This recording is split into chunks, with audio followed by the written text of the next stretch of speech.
Hello friends, मेरे digital classes में आप लोग का बहुत बहुत फिर से नए सेशन में स्वागत करता हूं। तो आज है 23 जनवरी। 23 जनवरी से जितने भी करंट अफेयर्स के क्वेश्चन बनेंगे यहाँ से हम कवर करेंगे। कोई भी एग्ज़ाम के जैसे आप प्रिपरेशन कर रहे होंगे, एसएससी, रेलवे, यूपीएससी, कोई भी स्टेट का एग्ज़ाम हो, सेंट्रल गवर्नमेंट के एग्ज़ाम हो, सभी एग्ज़ाम में करंट अफेयर्स क्वेश्चन आपको देखने को मिलेगा। एग्ज़ाम के जैसे कोई भी एग्ज़ाम के आप प्रिपरेशन कर रहे होंगे, एसएससी, पुलिस वगैरह का, तो पुलिस का आप प्रीवियस ईयर को क्वेश्चन को जाके देखिएगा कहाँ से कितना क्वेश्चन पूछा गया है। आप पूरे में से पूरे नंबर करंट अफेयर्स में ला सकते हैं। ईयरली करंट अफेयर्स भी आ चुकी है, तो उसको मार्केट से या जो है पीडीएफ में टेलीग्राम में शेयर कर दूँ तो उसको आप पढ़ सकते हैं। यहाँ पे जो है सेशन भी चलाया जा रहा है, तो उसको पढ़ सकते हैं आप। बहुत इंटरेस्टिंग सब्जेक्ट होता है, क्योंकि करंट में क्या हो रहा है आपको पता होना चाहिए। एग्ज़ाम का आप प्रिपरेशन कर रहे होंगे तो सभी एग्ज़ाम के लिए इम्पोर्टेंट है। चलिए सेशन बढ़ाते हैं आगे। आज का पहला क्वेश्चन है, हाल ही में कोक बोराक दिवस कब मनाया गया है? 17 जनवरी, 19 जनवरी, 18 जनवरी या इनमें से कोई नहीं। तो इसका जो करेक्ट आंसर हो जाएगा 19 जनवरी। तो कोक बोराक जो दिवस है 19 जनवरी को मनाया जाता है। ये होता क्या है कोक बोराक दिवस? से खास करके त्रिपुरा राज्य में, याद रखिए कौन से राज्य में, त्रिपुरा राज्य में इसको मनाई जाती है। यहाँ के जो है आदिवासी, दो लोकल जो रहते हैं आदिवासी, ये अपनी जो एक तरह का कोक बोराक एक भाषा भी है, और यहाँ के आदिवासी के द्वारा जो है इनकी कला संस्कृति, अलग अलग जनजातियों में उनके जो अलग अलग फेस्टिवल, कला और संस्कृति, विवाह होते हैं। उसी तरह यहाँ पे जो है त्रिपुरा राज्य के जो यहाँ के आदिवासी के द्वारा ये दिवस को, इस फेस्टिवल को यहाँ पे जो है मनाया जाता है पूरा धूमधाम से। तो इसका भी ऑप्शन करेक्ट आंसर हो जाएगा, याद रखिएगा। अगला क्वेश्चन देखते, हाल ही में कौन जो है 2010 के बाद पहली बार शीर्ष स्मार्टफोन निर्माता कंपनी जो है बनी है? जॉमी, सैमसंग, एप्पल या इनमें से कोई नहीं। तो इसका जो करेक्ट आंसर हो जाएगा एप्पल। एप्पल कहाँ की कंपनी है जी? याद रखिए अमेरिकी कंपनी है, और जो है इसका हेडक्वार्टर कहाँ है? तो इसका हेडक्वार्टर कैलिफोर्निया में है। याद रखिए अमेरिका का जो कैलिफोर्निया सिटी है यहाँ पे इसका हेडक्वार्टर है। और इसकी स्थापना कब किया गया था? तो 1998 में जो है इसकी स्थापना किया गया था। स्टीव जॉब्स, याद रखिए स्टीव जॉब्स कौन है? तभी ये इसके सीईओ हैं एप्पल कंपनी के। तो अमेरिकी कंपनी है एप्पल, जो फ़ोन आप यूज करते हैं। और कुछ दिन बाद आपको जो है भारत में जो एप्पल फ़ोन आपको मिल जाएगा, जिसका सी ऑप्शन करेक्ट आंसर हो जाएगा। तो शीर्ष स्मार्टफोन निर्माता एप्पल कंपनी बन गई। अगला क्वेश्चन देखते हैं, हाल ही में RuPay prime volleyball league season 3 के ब्रांड एम्बेसडर कौन बने हैं जी? अक्षय कुमार, ऋतिक रोशन, शाहरुख खान या नई दिल्ली, सॉरी इनमें से कोई नहीं। थी इसका जो करेक्ट आंसर हो जाएगा ऋतिक रोशन। सभी जानते होंगे बॉलीवुड के जाने माने एक्टर हैं। तो रुपे प्राइम वॉलीबॉल लीग जो है कहाँ होगी? तो ये आपका जो है 2 हफ्ते का जो खेल है, मतलब ये 2 हफ्ते तक चलेगा हमारे भारत में ही, और ये लगभग अगले महीने से स्टार्ट हो जाएगा। तो जो सीज़न 3 है, जो वॉलीबॉल जो लीग है सीज़न 3 के ब्रांड एम्बेसडर जो है इनको बनाया गया। स्पोर्ट्स जो चैनल है आपको यहाँ पे जो है वॉलीबॉल जो है देखने को मिल जाएगा। स्पोर्ट्स चैनल सीधा लाइव दिखाया जाएगा आपको, जिसके ब्रांड एम्बेसडर ऋतिक रोशन को बनाया गया है। ये डायरेक्ट एग्जाम में क्वेश्चन पूछा जाता है कि जो वॉलीबॉल जो खेल है इसमें कितने प्लेयर होते हैं। कई बार देखे होंगे रेलवे वगैरह एसएससी में डायरेक्ट क्वेश्चन पूछता है कि वॉलीबॉल में जो है कितने प्लेयर होते हैं। तो याद रखिएगा इसमें 6 प्लेयर होते हैं। जैसे क्रिकेट में 11 प्लेयर होते हैं, उसी तरह वॉलीबॉल में 6 प्लेयर होते हैं। इसको याद रखिएगा। अगला क्वेश्चन देखते हैं, हाल ही में आई फोर्ब्स रिपोर्ट के अनुसार दुनिया की सबसे मजबूत करेंसी कौन सी है? यूएसडी, पाउंड, कुवैती दिनार या इनमें से कोई नहीं। तो इसका जो करेक्ट आंसर हो जाएगा कुवैती दिनार, इसका करेक्ट आंसर हो जाएगा। तो ये जो रिपोर्ट किसने बताया है? तो फोर्ब्स के, अमेरिकी मैगजीन है। फोर्ब्स रिपोर्ट के अनुसार जो है दुनिया के सबसे मजबूत करेंसी जो है कुवैती दिनार है। कुवैती मतलब एक कुवैत दिनार का रेट कितना होता है? अगर हम भारत की करेंसी में देखेंगे तो ये आपका लगभग 210 रुपये इसकी रेट होता है। ये आपका ऐसा मतलब क्यों मजबूत हुआ है देखने को? तो आपके पेट्रोलियम क्षेत्र, और यहाँ पे जो है बहुत सारे देश जो यहाँ जो कुवैत जो शहर है, कुवैत सिटी है, देश है, इसके साथ यहाँ पे तेल क्षेत्र में व्यापार करती है। इसीलिए जो है दुनिया की सबसे मजबूत करेंसी यहाँ की बनी है। तो डायरेक्ट एग्जाम में क्वेश्चन पूछा जाती है कुवैत सिटी की करेंसी क्या है, तो यहाँ के कुवैती दिनार यहाँ की करेंसी है। दिनार यहाँ की करेंसी, इसको याद रखिए, जैसे भारत के रुपया है उसी तरह की यहाँ की करेंसी दिनार है, तो इसको याद रखिएगा। जैसे बांग्लादेश में जाएंगे, बांग्लादेश में करेंसी टका के नाम से जाना जाता है, उसी तरह के अलग अलग देश में करेंसी को अलग अलग नाम से जाना जाता है। तो इसका सी ऑप्शन करेक्ट आंसर हो जाएगा। नेक्स्ट क्वेश्चन, पांचवा क्वेश्चन देखते हैं। हाल ही में किसे रिकॉर्ड 8वीं बार Balkan athlete of the year चुना गया है? रोजर फेडरर, नोवाक जोकोविच, निकोला जोकिक या इनमें से कोई नहीं? तो इसका जो करेक्ट आंसर हो जाएगा नोवाक जोकोविच।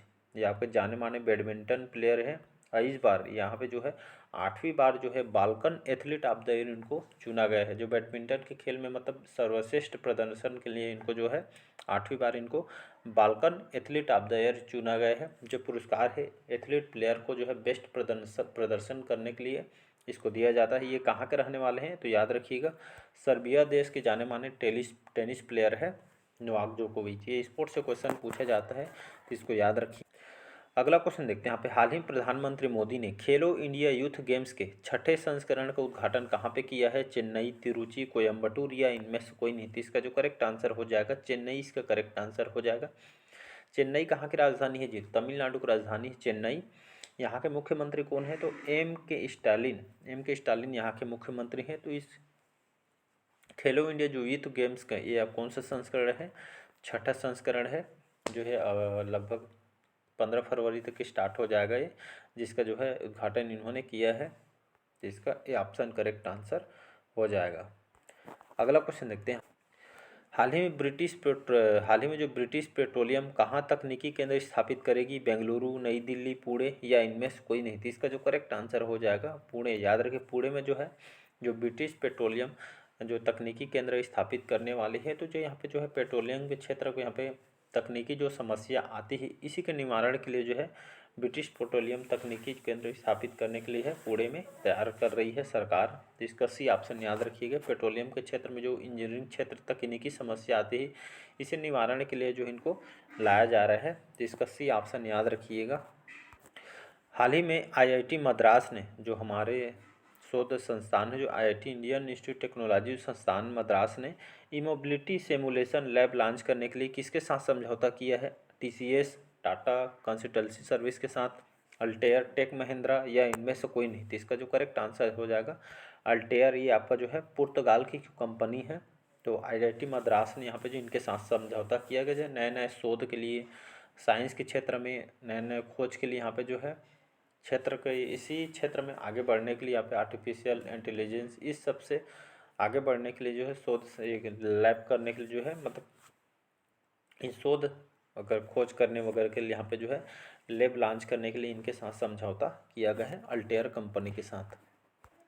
अगला क्वेश्चन देखते हैं। हाल ही में किसने मछुआरों के लिए उन्नत संकट चेतावनी ट्रांसमीटर का अनावरण किया गया है? बीआरओ, डीआरडीओ, इसरो या इनमें से कोई नहीं? तो इसका जो करेक्ट आंसर हो जाएगा इसरो, इसका करेक्ट आंसर हो जाएगा। इसरो को फुल फॉर्म को क्या होता है जी? आपके बड़े बड़े एग्जाम में यूपीएससी पीएससी में डायरेक्ट यहाँ से इंटरव्यू वगैरह में क्वेश्चन पूछा जाते हैं, बड़े बड़े जो संगठन होते हैं।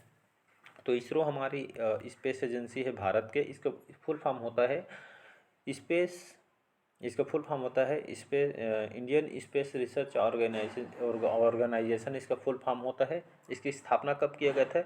15 अगस्त 1969 में जो है इसकी स्थापना किया गया था। इसका हेडक्वार्टर कहाँ है? तो बेंगलोर में इसका हेडक्वार्टर है, जिसको सिलिकॉन सिटी के नाम से इसको जाना जाता है। इसके वर्तमान में हेड कौन है? तो एस सोमनाथ जी। कौन? एस सोमनाथ जी इसके वर्तमान में अभी इसके हेड हैं। तो डायरेक्ट एग्जाम में क्वेश्चन पूछा जाता है। क्वेश्चन में आते हैं। तो हाल ही में जो मछुआरों के लिए उन्नत संकट चेतावनी ट्रांसमीटर का अनावरण किया गया है इसरो के द्वारा। कहने का मतलब है आप देखे होंगे समुद्र वगैरह में जो मछुआरे यहाँ पे जो है मछली पकड़ने के लिए यहाँ पे जाते हैं, उनकी सुरक्षा के लिए जैसे बाढ़ वगैरह संकट जैसे आती है अचानक से, तो यहाँ पे समुद्र के में जाए रहते हैं। तो एक यहाँ पे जो है एक माध्यम जो ट्रांसमीटर है, इसके एक चेतावनी संकट ट्रांसमीटर उनके बोट में लगाया जाएगा। उनको जो है यहाँ पे बाढ़ आने से पहले उनको जो है चेतावनी दे दी जाएगी, तो अपना सुरक्षित यहाँ पे आ सकते हैं। इसी के लिए यहाँ पे जो इसरो ने यहाँ पे जो है ट्रांसमीटर का अनावरण किया गया है। लगभग 2010 से इस पे काम कर रहे थे। अगला क्वेश्चन देखते हैं। 10वां क्वेश्चन है, हाल ही में किस देश के मून मिशन जिसका नाम है स्नाइपर ने चंद्रमा पर लैंडिंग की है? फ्रांस, जापान, ऑस्ट्रेलिया या इनमें से कोई नहीं? तो इसका जो करेक्ट आंसर हो जाएगा जापान। जापान की राजधानी क्या है जी? टोक्यो यहाँ की राजधानी, फोमियो किसदा यहाँ के प्रधानमंत्री है। और जैसे हमारे भारत की जो स्पेस एजेंसी है इसरो, यहाँ की जो स्पेस एजेंसी है जिसको जाक्सा नाम से जानते हैं, किस नाम से? जाक्सा नाम से जाना जाता है। तो यहाँ इन्होंने जैसे भारत के द्वारा मून मिशन मतलब चंद्रयान 3 यहाँ पे जो है मिशन सक्सेसफुल हुआ, तो उन्होंने यहाँ पे जो है इनके जो मून मिशन है स्नाइपर नाम है, इन्होंने कुछ दिन पहले यहाँ पे चंद्रमा पर सॉफ्ट लैंडिंग की है। तो ऐसा करने वाला 5वां देश है हमारा। भारत 4था देश बना है, ये 5वां देश है जहाँ पे जो है मून मिशन है इसके तहत चंद्रमा की जो है विकास कैसे हुआ, कैसे बना है, इसकी मतलब जो कार्यकाल कैसा है, क्या चीज़ से बना है, इस तरह की खोज के लिए जो इन्होंने जापान ने जो स्नाइपर को यहाँ पे चंद्रमा पर लैंडिंग भेजा है। लेकिन जो है बहुत सारी यहाँ पे तकनीकी समस्या आ चुकी है, ऐसा करके यहाँ के कहना यहाँ की सरकार के द्वारा। तो इसको याद रखिएगा। तो इसका बी ऑप्शन करेक्ट आंसर हो जाएगा। तो क्वेश्चन पूछा जा सकता है, तो ये सभी जो डिटेल आपको होना चाहिए।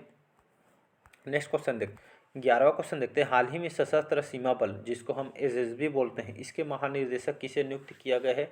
दलजीत सिंह, विनय सिन्हा, अजय अरोड़ा या इनमें से कोई नहीं? तो दलजीत सिंह, याद रखिए दलजीत सिंह जो एसएसबी सशस्त्र सीमा बल के महानिर्देशक इनको बनाया गया है। 1978 में एसएसबी सशस्त्र सीमा बल का स्थापना किया गया था। इसका हेडक्वार्टर कहाँ है? तो इसका दिल्ली में इसका हेडक्वार्टर है। दलजीत सिंह इसके महानिदेशक बनाया गया है। एसएसबी हमारे भारत की अर्धसैनिक बल है, इसको याद रखिएगा। तो इसका ये ऑप्शन बहुत इंपॉर्टेंट क्वेश्चन है, इसके महानिदेशक अब चेंज हो गया है।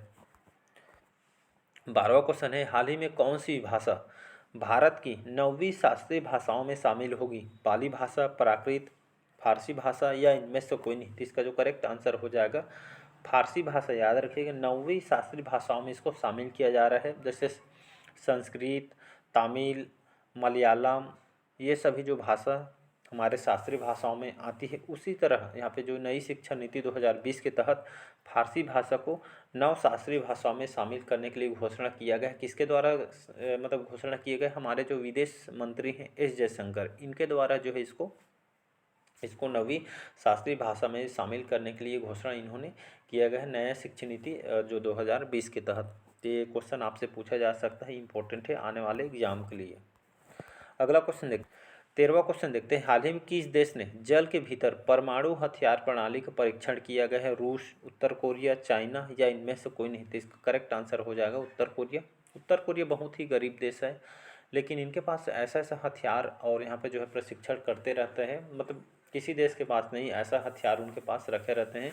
तो हाल ही में इन्होंने यहाँ पे जल के भीतर परमाणु हथियार का प्रणाली का जो परीक्षण इन्होंने हाल ही में किया गया है। तो इसको याद रखिए, एक तरफ प्रशिक्षण है, उत्तर कोरिया, जापान और अमेरिका के द्वारा एक सैन्य परीक्षण किया गया है। तीनों यहाँ पे जो है पानी के भीतर परमाणु हथियार प्रणाली का परीक्षण यहाँ पे सक्सेसफुल किया गया। किम जोंग यहाँ के राष्ट्रपति हैं, तो इसको याद रखिएगा।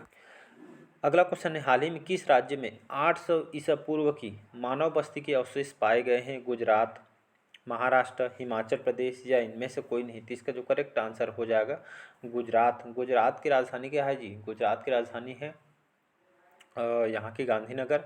भूपेंद्र पटेल यहाँ के मुख्यमंत्री हैं। और यहाँ के जो हमारी ASI, इसका फुल फॉर्म को क्या होता है जी?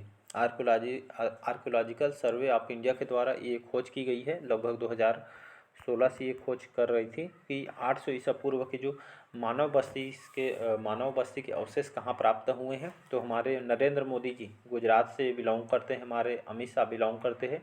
तो नरेंद्र मोदी के जो गांव हैं वहीं से इसके जानकारी प्राप्त हुई है। कौन से गांव के रहने वाले? तो नरेंद्र मोदी जी गुजरात के वडनगर, याद रखिए वडनगर के रहने वाले हैं। यहीं से जो है 800 ईसा पूर्व के मध्यकालीन जो मानव बस्ती का अवशेष यहाँ पे पाया गया है। जो सर्वे में यहाँ पे बताया गया लगभग मध्यकालीन के यहाँ पे जो है पुरानी बस्ती खुदाई के दौरान ये आपका पता चला है। और 2016 से जो है इसकी खुदाई की जा रही थी गुजरात के। तो इसका ये ऑप्शन करेक्ट आंसर हो जाएगा। तो ये भी क्वेश्चन डेफिनेटली पूछा जाएगा, इंपॉर्टेंट क्वेश्चन। चलिए आज का लास्ट क्वेश्चन देखते हैं, हाल ही में प्रधानमंत्री मोदी ने कहा बोइंग के सबसे बड़े परिसर का उद्घाटन किया गया है? सूरत, नई दिल्ली, बेंगलुरु या इनमें से कोई नहीं? तो इसका जो करेक्ट आंसर हो जाएगा बेंगलुरु।